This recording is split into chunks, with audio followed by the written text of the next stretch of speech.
que o pão tem a ver com o nazismo? É o que a gente vai descobrir hoje no 9º episódio do 1AB1H. A gente está falando de pão porque nós vamos falar de padeiros.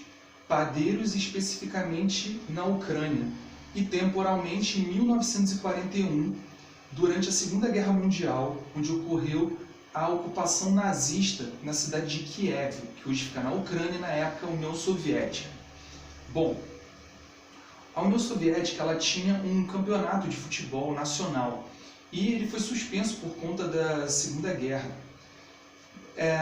Quando os nazistas invadiram, para desfazer um clima de tensão, fortalecer os laços entre a população, ele decidiu autorizar jogos de futebol. E naquele tempo, o time mais conhecido, o mais poderoso da União Soviética era o Dinamo de Kiev. E como antes tinha sido suspenso as atividades de futebol, esses jogadores foram trabalhar em outras funções. Uma delas, padeiro, fazendo pães. E alguns jogadores do Dinamo de Kiev, que trabalhavam numa mesma padaria, acabaram formando um time chamado FC Start, que era composto por 8 jogadores do Dinamo de Kiev e 3 do Lokomotiv. Bom, esse time começou a se exibir perante a cidade e outras cidades vizinhas, enfrentando times de oficiais nazistas, times de fascistas romenos, fascistas húngaros, e o FC Start acabou vencendo todos os jogos. Ele venceu os 9 jogos, sendo 8 de goleada. Era um time incrível. E isso começou a quebrar um pouco o objetivo dos nazistas, que além de fortalecer os laços com a população, queriam provar a supremacia ariana, a supremacia da raça ariana perante os outros povos. E o feitiço estava virando contra o feiticeiro. Aquele monte de padeiro desnutrido, com o físico prejudicado, mal alimentado, estava vencendo oficiais que tinham boa condição física, né? E estavam também bem alimentados. Então, o UFC Start começou a reverter a situação e virou um grande símbolo de resistência antifascista.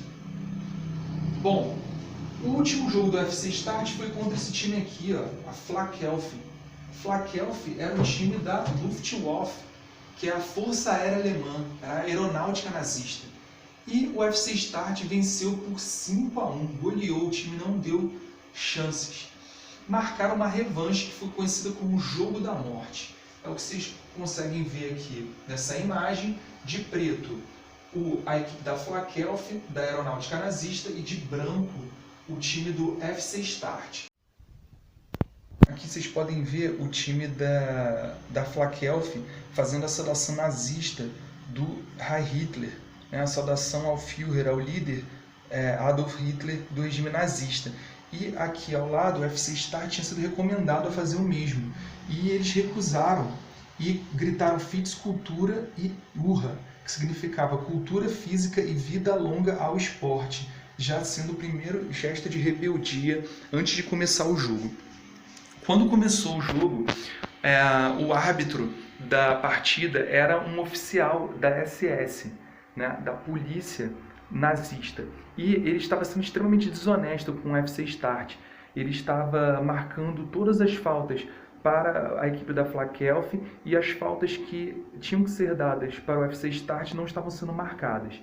Mesmo assim, o UFC Start foi para o intervalo, acabou o primeiro tempo vencendo por 3-1.